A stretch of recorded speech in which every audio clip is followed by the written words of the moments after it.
ce geste de toi viendra mon secours.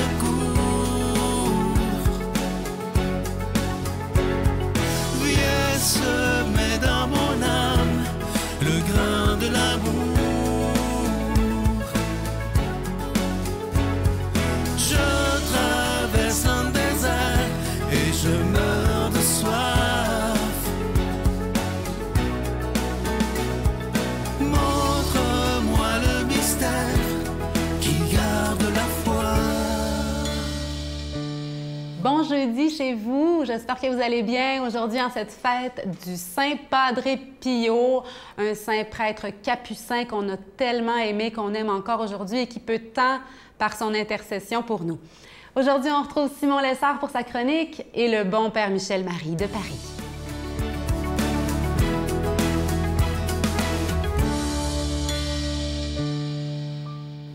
Bonjour tout le monde. Alors aujourd'hui, je veux vous parler du 4e commandement de Dieu, une parole toujours pour notre bonheur qui dit « Honore ton père et ta mère afin d'avoir longue vie sur la terre et que te donne le Seigneur ton Dieu. » Donc après les 3 premiers commandements qui parlaient plus de notre relation avec Dieu, mais là on commence, c'est le premier des 7 autres commandements qui parlent davantage de nos relations avec les autres êtres humains et avec le prochain. Et qui est le prochain le plus proche de nous? C'est certainement d'une manière nos parents. Nos parents sont, on pourrait dire, la première image de Dieu pour nous. Dieu est comme un père, Dieu est aussi comme une mère. Il nous donne la vie, il nous nourrit, il nous protège, il nous éduque, nos parents.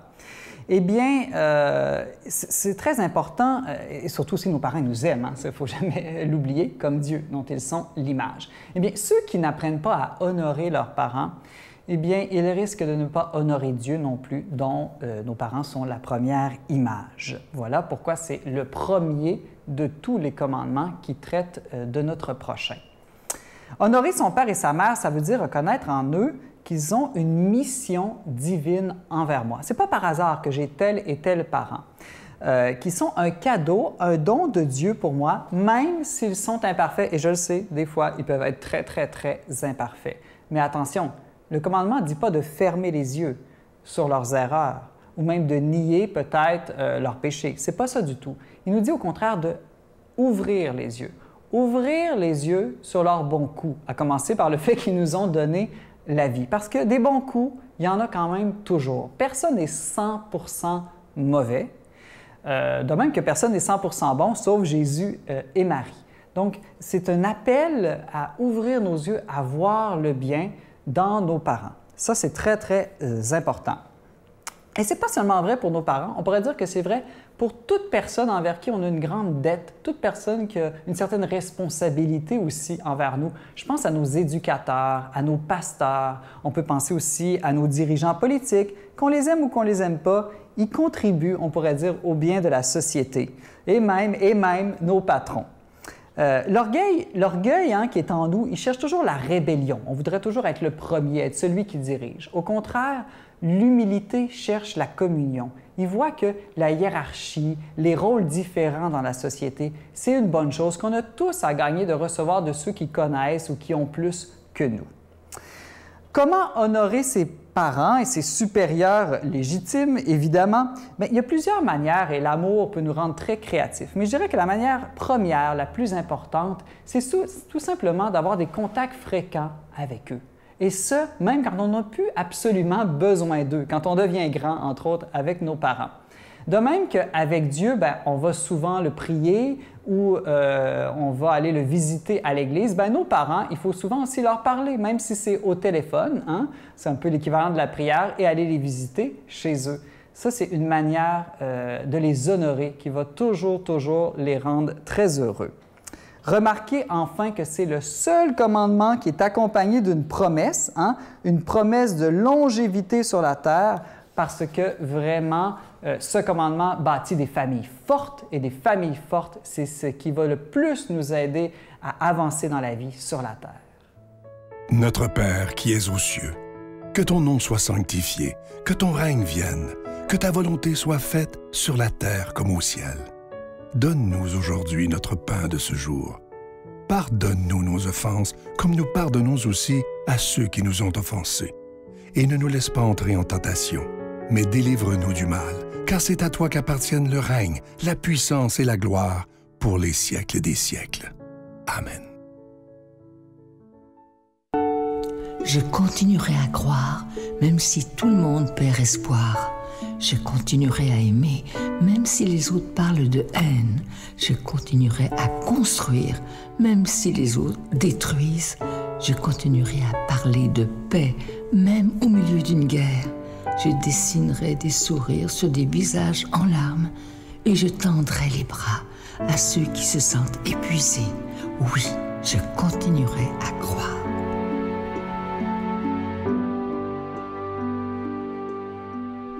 Encore une fois, je vous parle de ce magnifique cadeau du mois, une exclusivité de la Victoire de l'amour. Il s'agit d'un bracelet. Il est autant pour hommes que pour femmes. Il est orné d'une magnifique croix et le bracelet, il est en acier inoxydable, donc il ne ternira pas et il est déjà béni. Je vous rappelle que vous le recevrez avec un don de 25 $ et si vous en voulez deux, avec un don de 40 $. Je vous donne l'adresse en vous remerciant de tout cœur parce que vous savez que lorsque vous faites un don à la Victoire de l'amour, parce qu'on annonce la parole de Dieu à tous les jours, vous devenez des protecteurs de la foi, mais j'ajouterais aussi des défenseurs de la foi. Je vous donne l'adresse, la Victoire de l'amour, case postale 120, succursale Boucherville à Boucherville, le J4B 5E6, je vous la redonne, la Victoire de l'amour, case postale 120, succursale Boucherville à Boucherville, le J4B 5E6. Également par téléphone, par carte de crédit du lundi au vendredi de 8h30 à 16h30 dans le 514-523-4433, 523-4433 ou sans frais le 1-888-811-9291,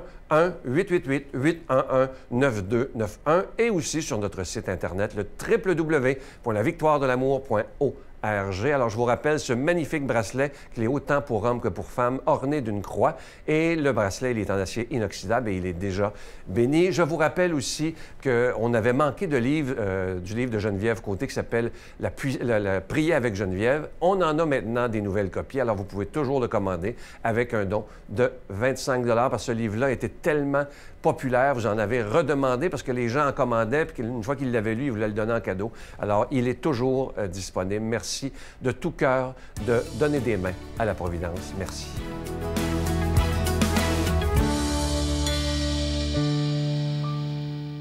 Mon Dieu, donnez-moi la sérénité d'accepter les choses que je ne peux changer, le courage de changer les choses que je peux et la sagesse d'en connaître la différence. Amen.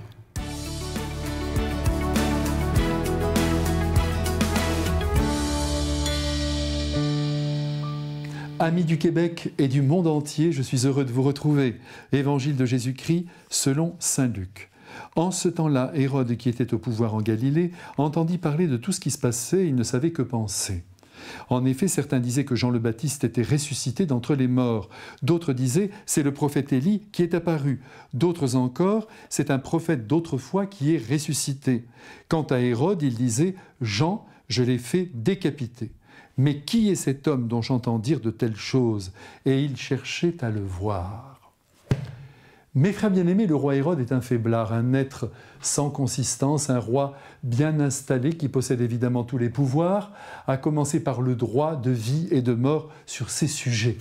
Il s'agit ici du roi Hérode Antipas, qui est le fils d'Hérode le Grand. On lui doit notamment la construction de la ville de Tibériade, et bien sûr la mort épouvantable de Jean-Baptiste. Constructeur et destructeur, ce que nous sommes tous si nous nous regardons bien dans les yeux. Un jour nous construisons, un jour nous détruisons. Ce n'est donc pas la peine de lui lancer une pierre, ou du moins si nous avons décidé de la lui lancer, attention de ne pas la recevoir sur la tête. D'ailleurs, comme vous venez de le constater, il a aussi de bons côtés, cet Hérode. Notamment, il est capable, non pas de se culpabiliser, n'allons pas jusque-là, mais de ressentir une certaine inquiétude face aux actes qu'il a posés, et c'est déjà pas mal. La conscience est bien faite, vous savez. Pour en venir au sort de Jean-Baptiste, vous savez que c'est à la suite d'une promesse insensée faite à la fille d'Hérodiade, sa femme, que Hérode le fait décapiter. Que voulez-vous, ses sens ont été allumés par la danse de cette jeune fille, et il lui promet alors de lui donner ce qu'elle veut. Et Hérodiade s'empare de cette promesse et, excitée contre Jean-Baptiste, elle demande la décapitation, tout simplement. Parce que ce dernier, ce Jean-Baptiste, s'était opposé à son union avec le roi. Vous savez, on meurt parfois pour pas grand-chose. Et Jean-Baptiste est ainsi devenu le patron de tous ceux qui sont morts, non pas pour rien, mais à cause d'un rien. Et voilà, c'en est fini de cette voix qui soulevait les foules dans le désert en les invitant à se bonifier en vue de la venue du Messie. Mais, laissez-moi vous le dire, c'en n'est pas fini de la vérité qui continue toujours sa route. On ne peut pas faire taire la vérité, même à coup de loi, voyez, même à coup de trick, ça ne marche pas. N'oubliez jamais ce que je vous dis là, la vérité triomphe toujours. D'ailleurs, aujourd'hui, on retrouve le roi Hérode perturbé, parce que partout, il entend parler de ce Jésus qui multiplie les miracles, qui enflamme les êtres lorsqu'il prend la parole, qui déplace des populations. Et ça, c'est ce qu'il redoute le plus. C'est ce qu'il y a de plus inquiétant pour un souverain, qui craint évidemment tous les soulèvements, toutes les révolutions. Et il y en a une en ce moment qui est en route, c'est la révolution de l'amour. Autour du roi, il y a un bruit qui court. Jean-Baptiste serait revenu de chez les morts et ce serait en quelque sorte incarné dans le Christ. Alors le roi, avec son bon sens, se souvient qu'il l'a fait décapiter. Il a vu sa tête posée sur le plateau d'argent qui a circulé entre tous les notables le jour d'une grande fête. Donc, pas de doute, la mare de sang qui entourait la tête en témoignait aussi, et ce spectacle, il ne l'a pas oublié. Il y a aussi d'autres voix autour de lui qui s'élèvent et qui prétendent que ce Jésus est la réincarnation du grand prophète Élie. Pas étonnant que cette croyance se répande quand on songe, du moins la Bible rapporte ce fait, que ce prophète n'aurait pas connu la corruption du tombeau et s'en serait allé en plein ciel sur un char de feu. Et puis quand on pense à la puissance du courage d'Élie, à la puissance de sa voix, à la puissance de sa foi, évidemment, on pense au Christ, parce qu'on retrouve tout cela chez lui. Mais bien sûr, il n'est pas Élie. Chaque destinée est unique, et le roi le pense certainement. En tout cas, il ne semble pas croire au retour des morts parmi les vivants. Comme vous l'aurez noté, Jésus l'intrigue au point qu'il veut le rencontrer.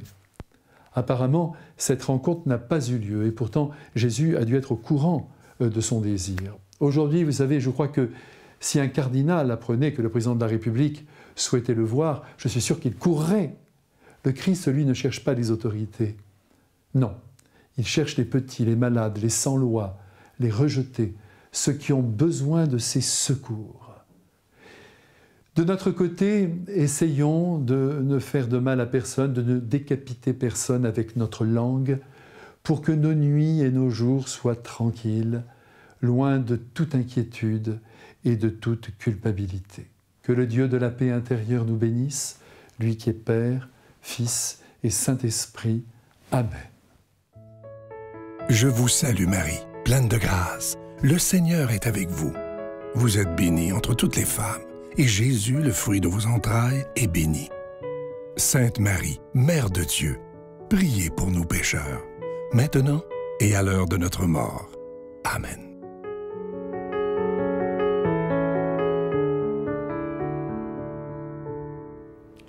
En ce beau jeudi, je vous souhaite tellement une excellente journée, remplie d'amour, de vérité, de paix, de joie. Et bien, je vous laisse aussi avec une citation du Padre Pio.